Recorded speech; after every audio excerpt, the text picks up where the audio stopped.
Ladies and gentlemen, so excited for another episode of the Rush Hour podcast. Today we have a certified ADHD coach. It's Steev Hodgson. How are you? Dave, I'm great. Thanks for having me on the program today. Yeah, I'm so excited. You're going to be my first guest of the new year after reality, Steve. But I mean, new year, New Year's resolutions, talking to an ADHD coach. I feel like this in the modern world of short form content, our ADHD's going crazy. So, how did you get into this world of ADHD coaching? Yeah, no, thanks for asking. So I am someone, despite my youthful appearance, I'm old. I'm in my 50s now. So I got my ADHD diagnosis kind of later in life. And it was something, once I did get the diagnosis, it made sense. It's something I knew I've had. I can point back to things, when I was in grade school, and it makes sense. So when I got my diagnosis, the first thing they did was I got my diagnosis, and then they said, here you go, here's your prescription for Adderall. And I thought, okay, great, this is going to solve all my problems. And they said, yeah, we'll see you in about 6 to 8 weeks, good luck. So I go home and I get ready to take the Adderall. I'm literally, I get the prescription filled. I'm literally sitting there the night before, and they always tell you to take it like when you're taking a stimulant, take it first thing in the morning. So I get ready to take it around 9 o'clock the next morning, but literally, I'm telling you, Dave, this is the crazy thing about how pharmaceuticals and companies can do this. Is I'm literally sitting there the night before thinking, wow, I'm crying, thinking this is going to solve all my problems. Like I have this medication is going to help me turn my brain off. And I literally started taking it. And honestly, I hated it. It made my brain more foggy than anything. I really didn't know what I was doing with that. I didn't have the support. So it wasn't until maybe, and I'm kind of dragging the story out here, but about a year later, I found this book called ADHD 2.0 by Dr. Ned Hallowell. And as he's kind of going through that, as I'm reading the book, I'm like, wow, this is me. Like this guy's talking about me. I have all these symptoms. And when I started reading this and understanding that there's more to like what's happening here than just not being able to pay attention to a boring sales presentation or a lecture in high school or college, that's when I learned about executive functioning and emotional regulations and all these things that I really knew nothing about, that I just thought were other things like depression and anxiety. And they're really tied into ADHD. Once I started doing that, I joined a coaching program, and I decided, you know what, I want to help people like myself that kind of got a later start in life, but like now we're here. Let's try to figure out a way to kind of move forward, and let's work on some plans to kind of control our brain as opposed to it controlling us. Yeah, what's so interesting is there was and I don't know if you follow how closely you follow Bachelor Nation, but there was this fight that happened a few years back between someone named Elizabeth and someone named Shanae. And Shanae had this quip where she basically said to Elizabeth, "Hey, everyone has ADHD." She was kind of trying to say like, "Hey, we've all got issues going on in our brain." Now the audience got very upset at that. "Oh, you're minimizing ADHD." But I think what she was trying to say was, "Hey, like we are all trying to figure out how to take control of this fast moving momentum that we have." Now, obviously everyone's brain works differently, but I think with social media and the conversations happening around ADHD, I think people are getting a lot of reassurance to know like they're not broken, right? Like we're all just like trying to wrangle these gifts that we have, and it might not be all about just like sitting there and paying attention. Absolutely. And you said it exactly right. Just sitting there and paying attention, because there's a whole host of things that are happening up here that we just don't understand about. And yeah, that's one of those misconceptions that I think a lot of people put out there in life. Well, doesn't everybody have ADHD?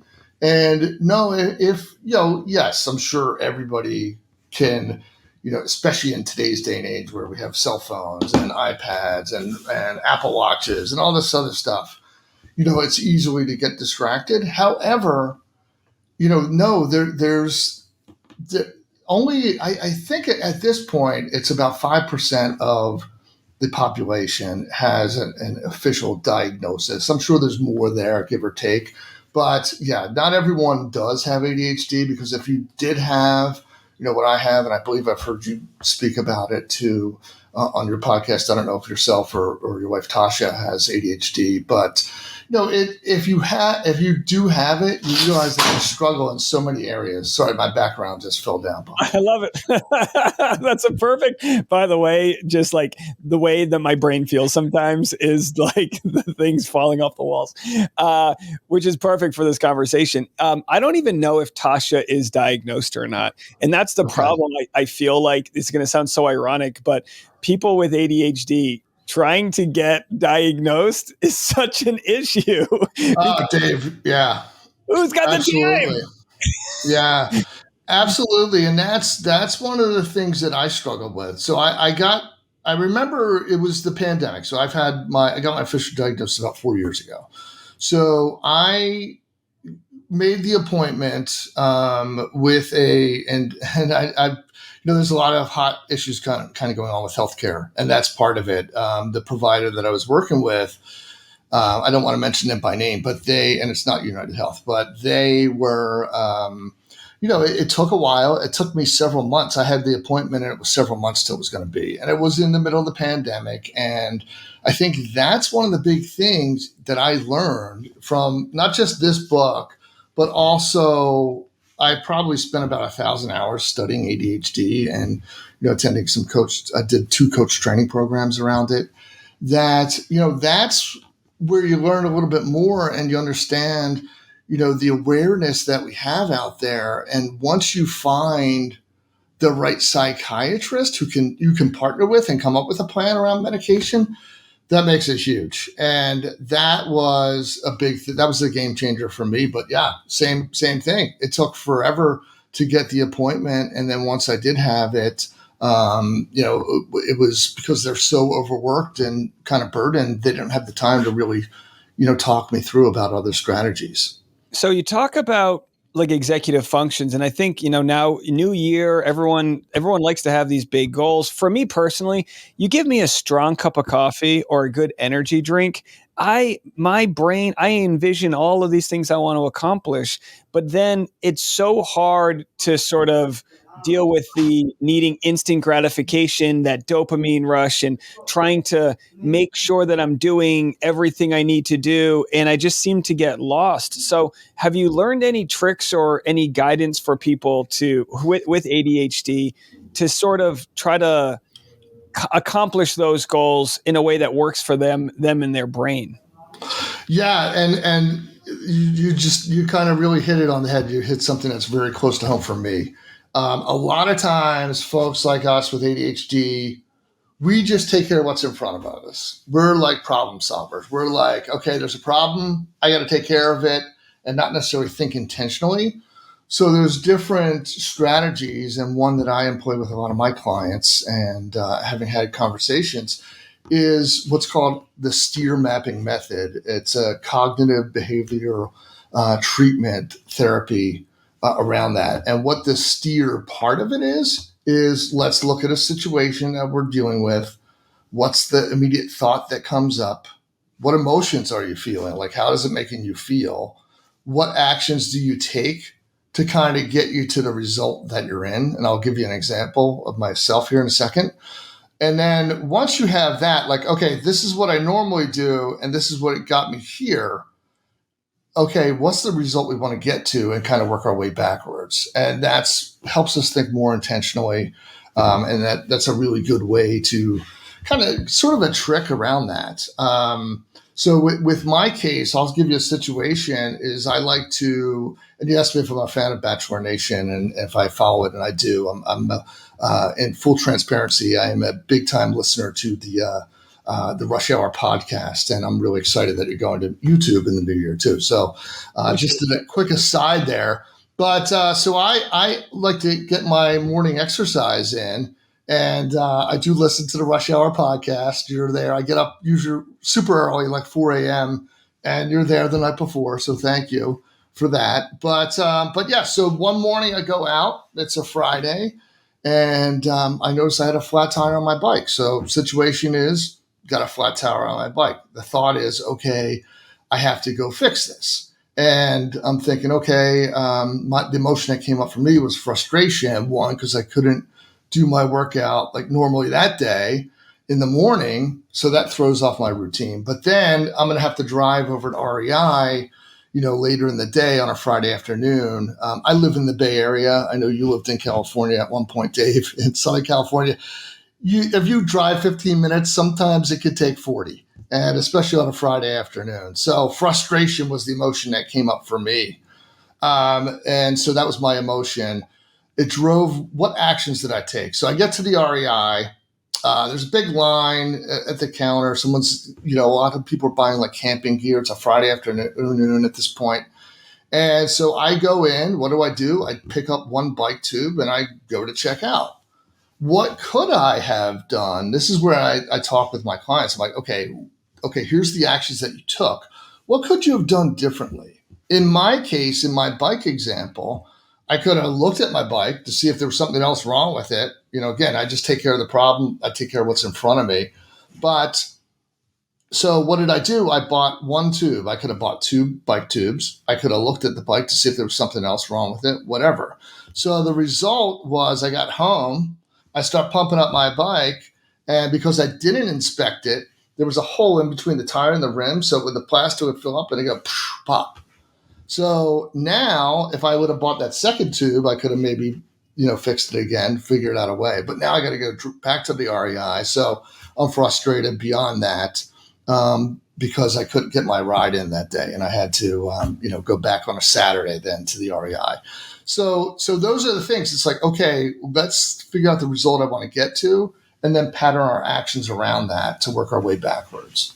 Yeah, no, I mean, it's, I think you talked about the feeling of frustration. And I think, at least with me, when I feel as though my schedule, like I'm behind schedule, I pack a lot of things into my day. When I feel like I have a road bump or something that, like a flat tire, metaphorically, that affects my schedule, I get frustration and anxiety. And on one end, I'm wondering, is that giving me the adrenaline I need to focus to like fight or flight mode? Maybe, but also that frustration, like I've got a family member who's very severely has a hard time maintaining his focus, and it's heartbreaking. It's almost like I'm okay coping with whatever issues I have, but it's almost heartbreaking to see people we love suffer through not being able to sort of get on top of those executive functions in their world. And I mean, I guess, like, do you have to tell people around you, like, hey, this is the way my brain works, or how does the communication work with your loved ones? That's a really good question. Because a lot of times it can be that ADHD is, well, that's just your excuse. That's just your excuse for everything. And no, ADHD is not an excuse. It's a reason. It might be a reason why I get frustrated. A lot of us don't handle emotions well. I know for myself, I can get dysregulated pretty easily or overstimulated, things like that. And, just a little thing, like I remember coming out, my wife and I over the summer, we went to the Kings of Leon concert, and we're coming out and I'm just like overstimulated, and she's like changing the channels, and I'm just holding everything I can not to can we just listen to one thing or turn the radio off or what have you. So that's one thing that I work a lot with my clients is, that's what I would do. So if your loved one came to me, I would sit down and just kind of learn more about, a specific topic there, and like dive into that frustration. It's like, okay, let's talk about that. What do you think's behind that? Why do you think that could be? Well, it could be, I'm overstimulated. It could be this. A lot of times it's, I'm not good at handling emotions because they were always kind of put down in my family. We weren't allowed to talk about them. We just kind of had to move on. So a lot of times it could be something like that. But yeah, with my wife, it's just, it's talking about it. It's sharing with her, letting her know, like, hey, honey, this isn't about you. One of the things about me that used to frustrate her is that she used to think I was very particular. So if I have something, so let's say I'm looking for my wrench to fix my wall background, and I go into the garage and it's not where I want it, where I left it, that's a lot of frustration for me because that I know how hard it is for me to remember where I put things because my working memory is not the best. So I like it back in the exact same spot I left it in. And it's because of that. It's not that I'm being particular. It's because it's so hard for me to remember where it was. So as long as the communication's there up front, and by the way, that doesn't mean it's perfect. We still, there's still things like, oh, you're so particular about stuff. But as long as you express that and share that, that these are the reason behind it. Yeah, because even if you and your wife both have different ADHD or different, even if you have, it's like speaking different languages, but at least in the real life, if I'm speaking English and you're speaking French, we know we're not speaking the same language. When you're talking to someone with ADHD, you're hearing English, but if you don't know what you're dealing with, you can take offense and be like, "Oh, you don't value, the way I like to put things together or organization or whatnot," and it can really lead to fights. And especially during the holidays, we just had our in-laws leave yesterday after being here for a few weeks, and they're the nicest people, but like the spice rack got moved around a little bit. And my wife was like, "Ah," and it's like, hey, you got to take the good with the bad. They did some laundry, they cooked some dinners, and also where the hell's the salt, And I think when you can have some humor in grace to understand, like, hey, you're not a bad person because you snapped at me because my shoes weren't where they should have been or whatever. I think it's just, you need that. You need to be gentle in dealing with adults who are still like, I guess like the inner child doesn't, the inner child still feels that pain of not being able to control their thoughts. And Yeah. we look like adults, we are adults, but we're also like, can throw a temper tantrum because we can't control that. And that's frustrating. No, and that analogy that you gave, or the example of your wife with the spice rack, I can totally relate. We right before Christmas, my wife had some cleaners come in, and they did a great job. They cleaned up the place, but all the stuff that was on the counter got put away somewhere, and I'm like, where's my French press coffee cup? Where's like all the stuff? Like I can't find it, and so it can be frustrating. So I let your wife know I completely empathize with her. Yeah, because to be quite honest, we're just the blind leading the blind over here. Whatever she's got, it's very different than whatever I have. I don't claim to have ADHD. I don't know what I have, but if anyone on Patreon watches my work, how I work, I don't think it's normal. I got 17 tabs open and I'm going all over the place. It's almost like I've duct taped a survival raft together that floats, but I couldn't tell you how I did it. And I don't know if that's a good thing or not, but I do know in today's world, we can find jobs that maybe don't fit into the, like in the past, you almost had to conform to what everyone wanted. That's why so many people struggle in school, because you just had to sit there white knuckling it, letting your brain just go places. And hopefully we're moving to a time now where we're a little bit more accepting that, hey, there's a gift that's involved. Like, do you ever think of the gift that comes from having that? I do. I like to think of it because a lot of times you'll hear people say that ADHD is a superpower. I don't like to think of it as a superpower because there's also other things that go with it. And I was recently on a parent teachers conference with my daughter, and one of the questions that got brought up is like, okay, how do we bridge that gap? And I had to kind of share that, like, there is no gap. This is like reality. This is ADHD, and for better or worse, it's always going to be with me. I can control it, I can manage it, but it's always going to be there. So, there's always going to be that.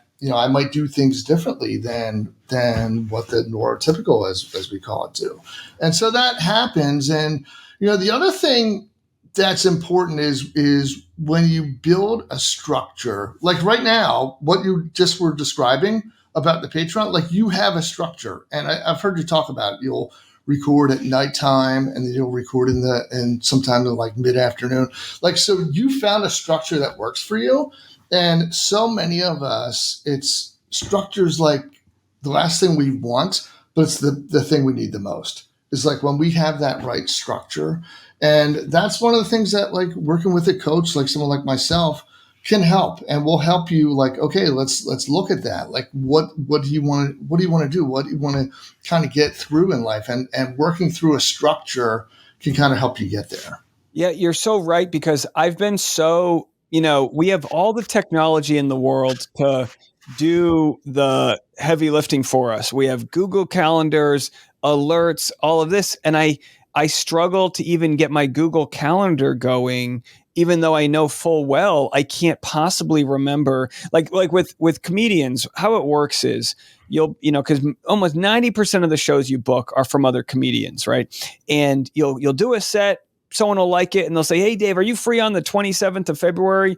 And the way I used to work would be like, absolutely. And I would just think, I'm going to remember that. And then come the 27th, I'm like, they're texting me, "Hey, why aren't you here?" And I'm like, ah. So the way that like I've learned to deal with that, which might be obvious to others, is like, but regardless of what else is going on, get my phone out, put this in my phone, set 3 different alarms for 48 hours beforehand and all of these different things. And just like know that like we have the resources to put the structure together to kind of help us where we have our weaknesses. And like, I don't know what it is about me that thinks I can control my life without those resources, but enough times have come up where I'm like, okay, Dave, you can't do that. Like with YouTube. I mean, I show up every morning and I just Google what's the big news story. Like that plays into my ability to kind of like get things done on the fly. But can I finish the screenplay that I've been trying to write for 4 years?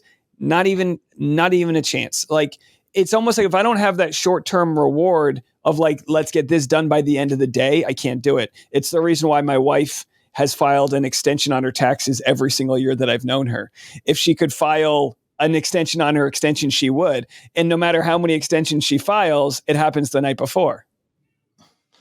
Totally.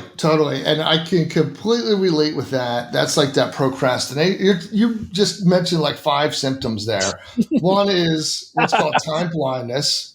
We live in a world of now versus not now. Like you could tell me, okay, I'll see you in 5 weeks. That might as well be 5. You could tell me, I'll see you in 5 hours. That might as well be 5 years from now for me. It's like we live in that world. It's either now or not now. Then the other part you brought up with is the procrastination. And it's sometimes that could be a trauma response. Sometimes that could be, knowing that you can then hyper focus, which is another ADHD thing, and just get it done. And so I can't tell you how many times where I know I had something due in like 2 weeks. I worked in sales as a profession before I got into ADHD coaching. And there were so many times where I knew I had certain contracts that had to be done. And I would still find myself Sunday night, 10 o'clock at night, finishing up this contract or proposal or whatever that had to be done the next day. And I just found I used to think that was a problem, but if I got it done and it got it done right and it was done the best way, that's when I realized like, hey, you know what? Like your wife filing the extension, she gets it done. And, it probably helps her in some way that, she's able to do that and she's able to take advantage of the programs. Maybe in the long run, it could save her some money if she filed on time. Trust me, I've been there a lot of times. Right at the 15th, I'd be driving to the post office to mail it. Oh yeah, we call it the ADHD tax. I mean, the amount like every year we know when we have to fly somewhere, and then I'll go, well, as long as I book that flight 21 days beforehand, it won't be that expensive. And then a few days go by and I go, well, if I book it 14 days beforehand, and then it's like, it's almost like without that monetary penalty, like that's what keeps you, like, that's what keeps me on track to be like, oh my gosh, I'm not. So like my mom, she was supposed to visit for Christmas and then something came up and she's like, all right, I'll just visit end of January. And I'm telling you, if I don't, she gives me her credit card to buy the flights. That's how bad her ADHD is, and she's not diagnosed, but she can't, like, she won't visit us. She won't see my son. And it's like, I can't take offense to that because it doesn't have anything to do with us. She just literally can't. The second she tries to get on a website, she's very old school. pop-ups start going, she's like, oh my gosh, she would rather pay more money. And maybe, I don't know, maybe this isn't ADHD. Maybe she's just a boomer. No offense to my boomers out there, but she'd rather pay extra to have like AAA agency people do it for her because of how distracted she gets trying to use modern technology. Dave, you sound just like. Oh, did I lose you there for a Oh, second? I'm here. Okay. When you said all of that, you brought back flashbacks to my dad. I was my dad. My dad's not with us anymore, but I was his like IT guy. He would call me up and say, I don't know, my screen's black. What's wrong with it? And I'm like, well, is it plugged in? Do you have the battery charged? He was like, no, it doesn't need to. And so bringing back those. But yeah, the procrastination, for us, it's a lot of times it's because it is something that we know we can take care of at the last minute. Or, a lot of times I hear from so many of my clients, and I know this myself too. It's like when we do whatever the thing is, it's never as bad as what you expect it to be. So a lot of times for me with airfare, it's the flight I have to go back to the East Coast a lot. That's where I'm from. A lot of times I'll be like, okay, I got to go to Boston next month. I'll wait. I don't want to pay $500 for that round trip airfare on JetBlue or whichever one. And, so I'll wait knowing that the price is just going to go up. Like I know that, but still something in the back of my head's like, I don't want to deal with it now. I'll deal with it, like I'm going to have more money then or something. But, that's just one of the things that, so many times before I had this diagnosis and really understood everything with ADHD, I would just beat myself up and say I'm a bad person.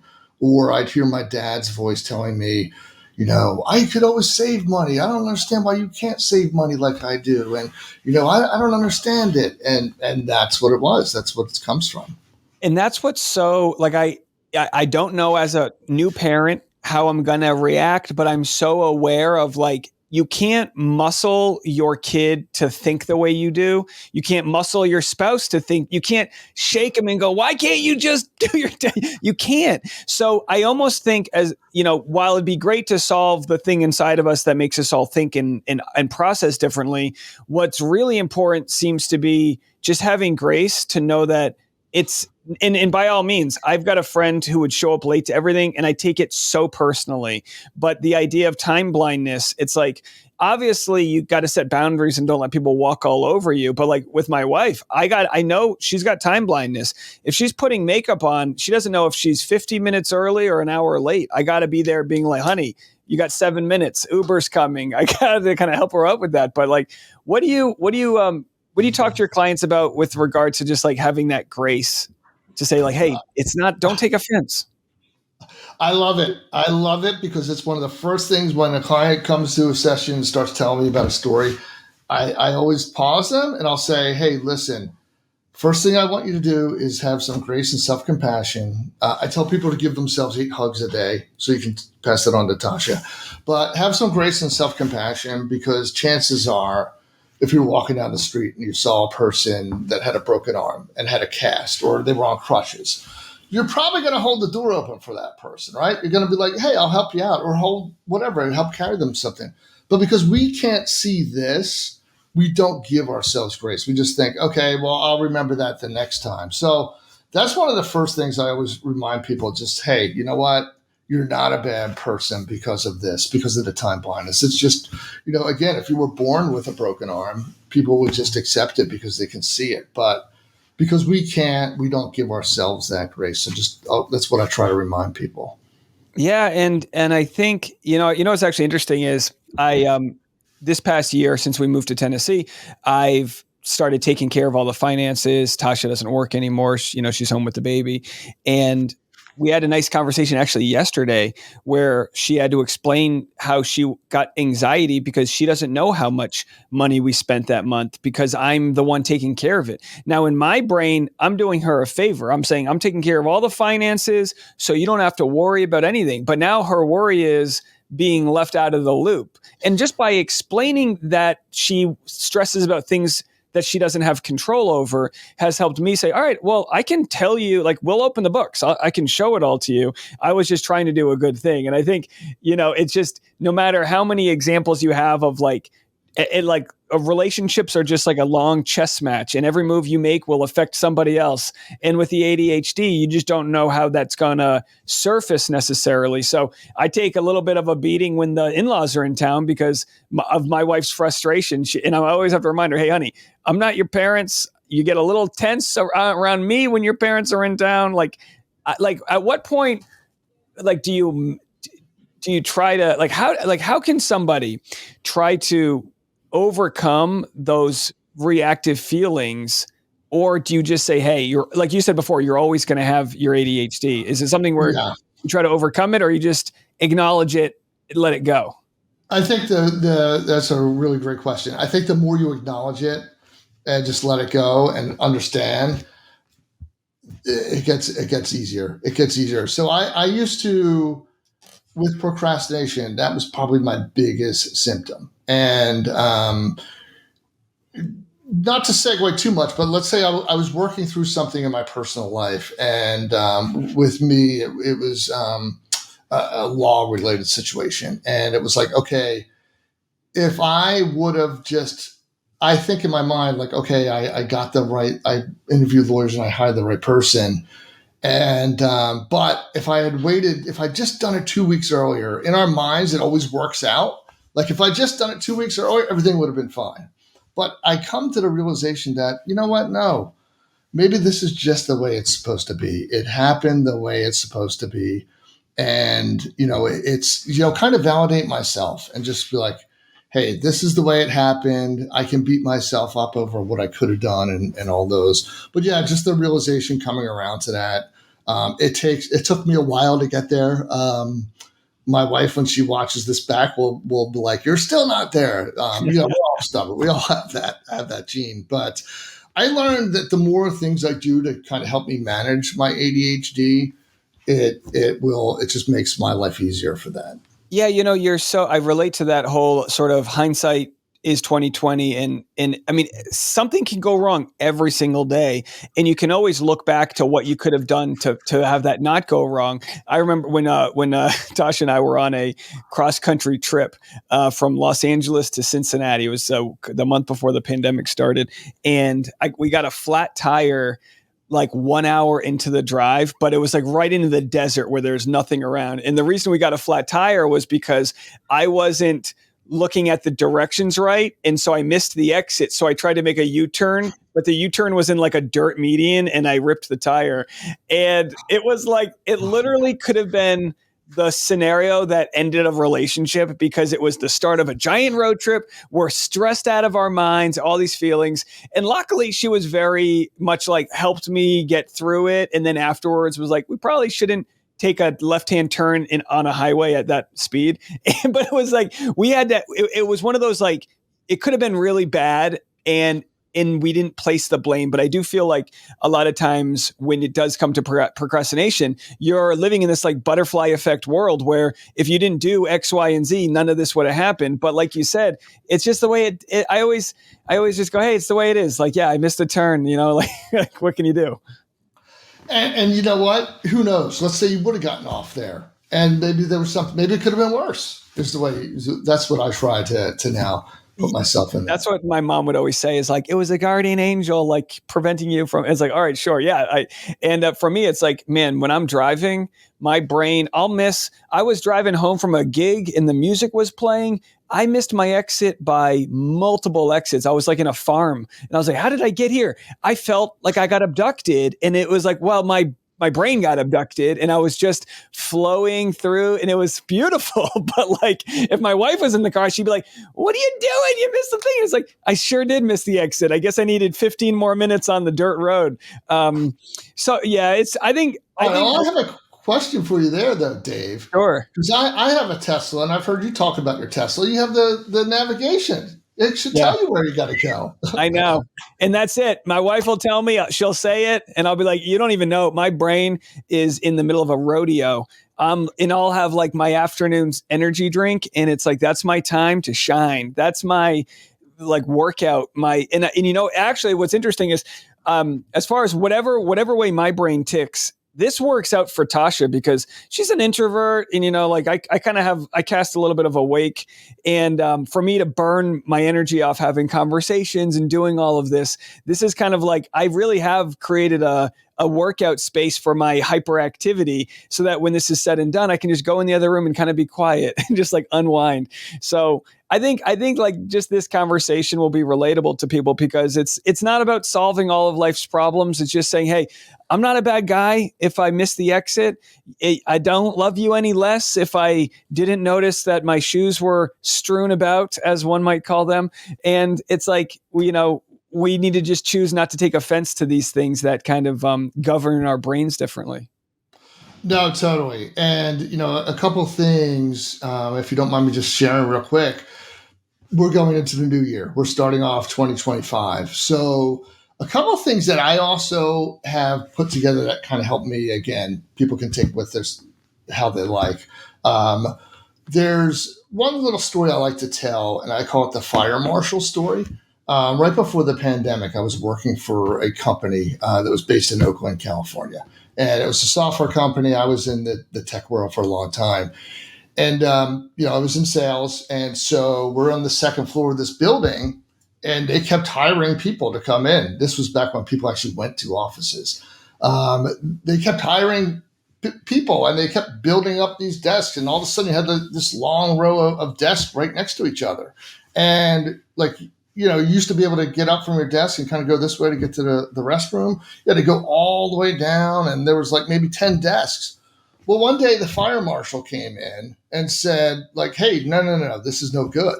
We can't do this. This is against code. And so the company's like, oh, well, that's okay. We're going to look for more office space anyhow. So it probed them to go and find that other space. But what I like to relate it to, and I used to relate this back to my clients and even to myself, clients even in sales, it's like, what is there? I'm sure there's if a fire marshal, a pretend fire marshal came to your head or to your situation and looked at things, like what is that fire marshal moment? Be like, hey, this is hazardous. Let's skip that.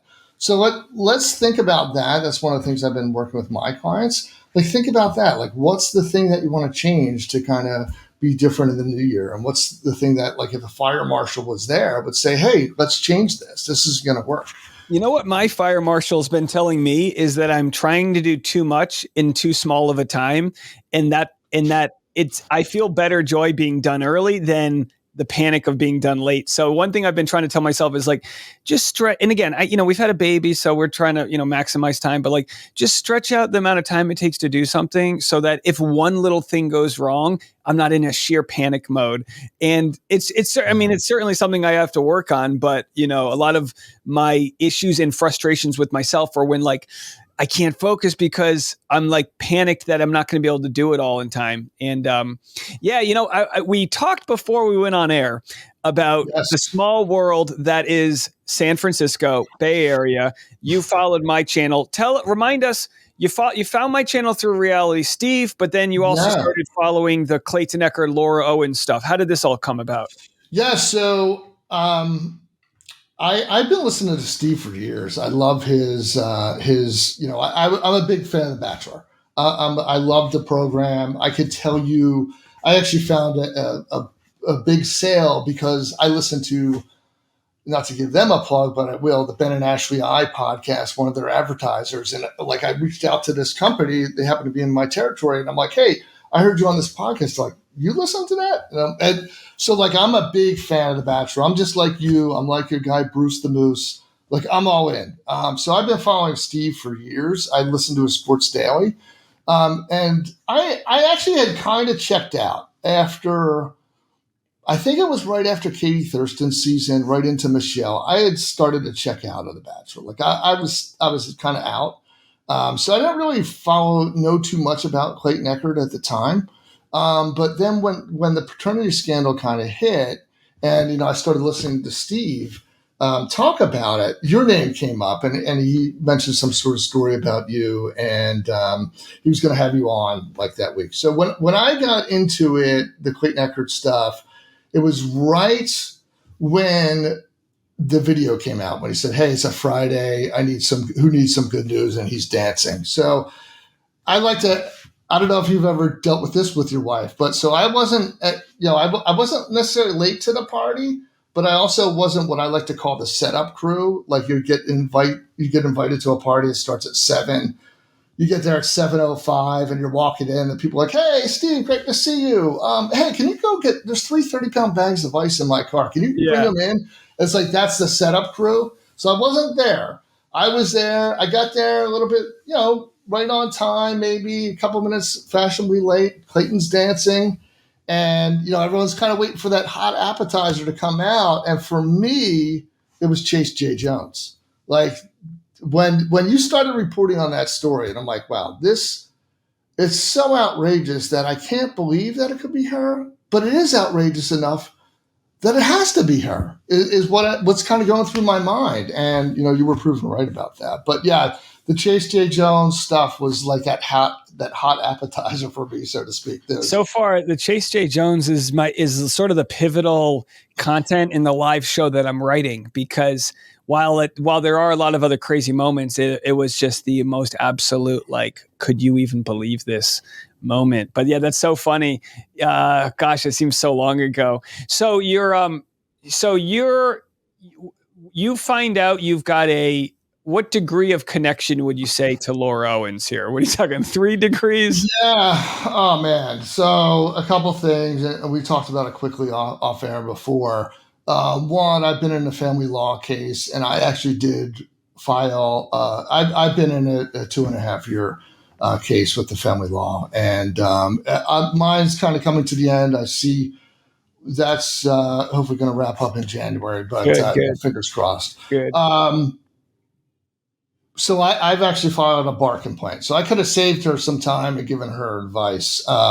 In your case and in my case, I think we were both valid. And one thing that I'll also tell people, it's never the wrong idea if you have the right intention. So like my intention was I'm fighting for time with my daughter, and so my 2 daughters can have better time as sisters. This guy Gingras was harassing you. And so like that was the right intention. Her intention, in my opinion, was not the right. It was to get back at a lawyer or whatever. But so like I could have shared with her that, yeah, the bar probably won't do anything because they're not a government agency. The other connection is I worked for a small startup. I won't mention their name here, but we were funded by a company that was founded by a very, very famous individual. People can look this up later. Founded by a very famous individual, but also on the board of that group was none other than Victim Zero. I never actually met Victim Zero, but I did meet his partner, one of his partners, real sharp guys, the very successful group. For whatever reason, I guess he didn't want to be involved. I can't say I blame him, but in some ways I kind of do. It's like, if you can help out. Right. He's like, so nice. Yeah, Victim Zero was the first person that we know that had a fake pregnancy scandal. And as far as everything I've picked up from it with Laura Owens, that is, when she was in San Francisco, I guess he was friends with a famous Hall of Fame quarterback's son, and they were all in the same world of Laura Owens, living right near each other. And I guess his claim is that she said she was pregnant, and then he got his lawyer to tell her, you have to come to our OBGYN to confirm this. And at that point, she, said she had a miscarriage or whatever the hell she said she had. But it was kind of like the origin story of this, what might now be the 4th time this has been done in a different way to people. So how did you pick up that you had that connection? I forget exactly. I think I think it was when her lawyer, I won't even mention his name, when he doxed Victim Zero in one of the documents, and I think I heard people talking about it. I'm like, wait a second, name does sound familiar. So I looked him up, and he happened to be on. He's one of the big venture capital folks.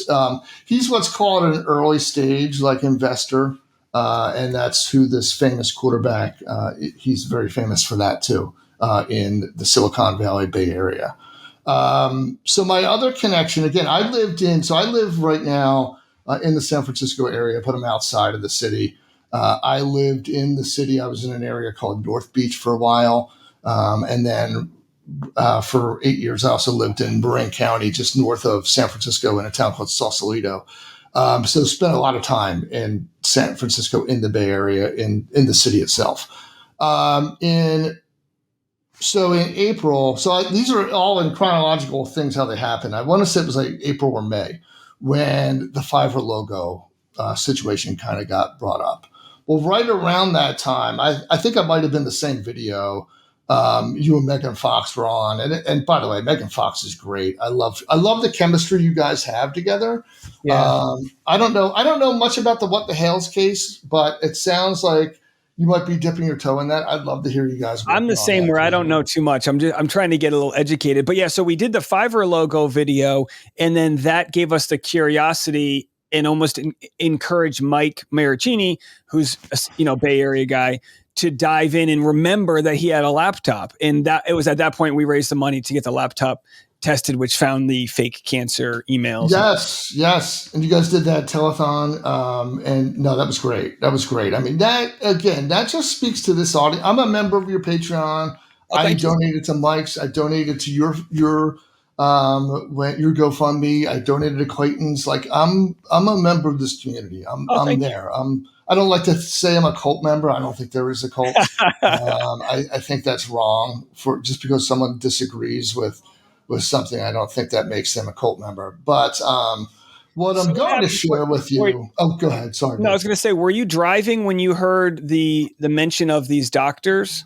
Yeah, yeah. So I'm driving. I'm listening to the Megan Fox, and something came up, and it's like, wait a second, did she fake cancer? And you guys started reading this email from a doctor, and it's kind of going into all detail.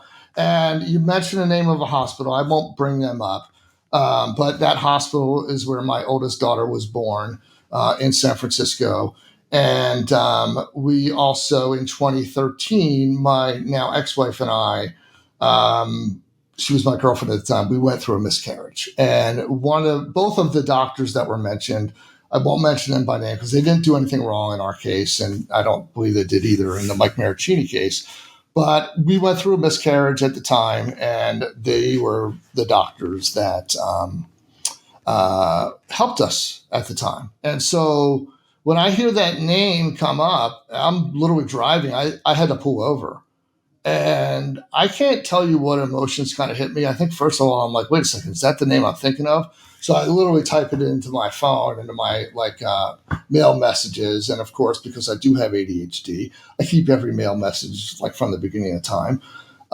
So up pops a couple emails from the one doctor that was in question. I kind of gave this really long, like, your boyfriend needs to be doing this, that, or the other thing. Right.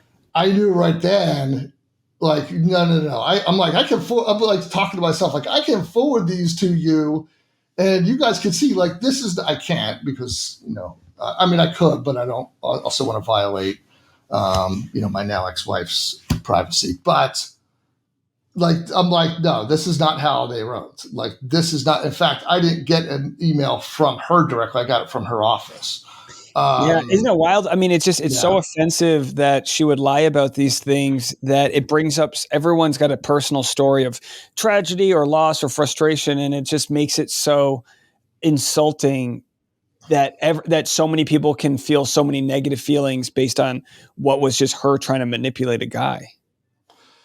No, exactly. And that was what I said earlier. It's like never the wrong thing if you have the right intention. And, that's one of the things that, yeah, it really brought back so many feelings. I've been through two miscarriages with partners, my ex-wife and my current wife, who's amazing. I have a great partner. It was hard to find that and find someone who can support me with ADHD. But so I have two daughters, 9 and 5, and I've been through miscarriages with both partners. And it's really a difficult thing to go through as a guy, but we, knowing that we get like 1/10 of the pain, we have to deal with like 1/10 of the pain that the woman has to go through. I'll never forget, and not to trigger any of your audience here, um, when the most recent miscarriage a few years ago, when we got the news, I knew right then. I said to my wife, "I'm like, we were planning to go away for a trip. I'm like, no, we got to cancel that. Like, you need them to see you like right now, and to get this out. To like, we need to like." And sure enough, they couldn't see her until like it was like a Friday. They couldn't see her until like a Tuesday or a Wednesday, and all weekend she's like, she was in bed like crying, like I want this out of me. I know it's not a viable pregnancy, and it was really difficult to see a loved one go through that. Yeah. So to know that again, it hit so close to home because I dealt with those doctors, I dealt with their offices, I've been to that hospital. To know that it really, and probably right around the same time, it was like 2013, 2014. Although Mike Maricini, I think, was later. I think he was 2017 or 18. I don't remember those dates, but yeah. So to Mike, to his wife, congratulations on their coming baby, and I'm so sorry that you had to go through what you had to go through. Yeah, it's well said, and it's just interesting how small the world can be, and we appreciate you being in our community. All the people that have come together with all of their skill sets and expertise from lawyers and medical people, and it's been quite humbling, honestly, to be any part of it. We do have to get going. I wanted to promote your website, damnhealthydose.com. That's where people can go to sort of connect with you. Yeah, correct. So follow me on Instagram or Twitter. I'm the same. It's at Damn Healthy Dose. My website's damnhealthydose.com. Feel free to reach out. The holidays, especially in the New Year, is a tough time. I'm happy to talk to anyone. I'm offering free consultations. I'll even offer 1 to 2 sessions. Anyone from your community that wants to reach out, I'm happy to have a chat with you. And so follow me online at Damn Healthy Dose. It's a play on ADHD because so many times we're told all the negative stuff, like, okay, you're bad at this, you're bad at that. The ADHD, the term doesn't even tell us what we really are. It's not that we have a deficit of attention, we just can't focus one thing. And so I thought, no, you know what? No, we're a damn healthy dose of spontaneity. We're a damn healthy dose of creativity. We're a damn healthy dose. There's so many good things. So playing on the positive. One other thing, Dave, I know we got to go, and I'll be real quick with this, but I know you're working on your one man stage play, and I've thought about this before. Not to give you creative advice at all, but it's so crazy with this story. You go through all of that, the Chase J. Jones, all of that. When you get to that trial or hearing that was in February, and like Corey Keith then like exits like a month, like that could be like season 1 of an 8. That could be like part movie Oh, yeah. one. That could be like a complete movie, and then what do you call it? Baby Jingy shows up, and that's like part 2. And No, it's like yeah, it's crazy. so many things that I think I'm gonna have to load people up with, like whenever it ends, I'm gonna have to just do a credit roll of all the things I didn't get to because it's like insane. And I've learned that sometimes it's better to really flesh out one story versus try to show everything. And I don't know how it's gonna go, but I'm gonna try it live, and we'll see what people relate to. But dude, thanks so much again. I'll post a link for your Instagram and damnhealthydose.com below, and come back anytime. I really appreciate it. All right, Dave, thanks so much for having me, and keep up the Lord's work. You're doing a great Thanks. job, man. Thanks. And happy new year to you. All right, thank you. Happy New Year.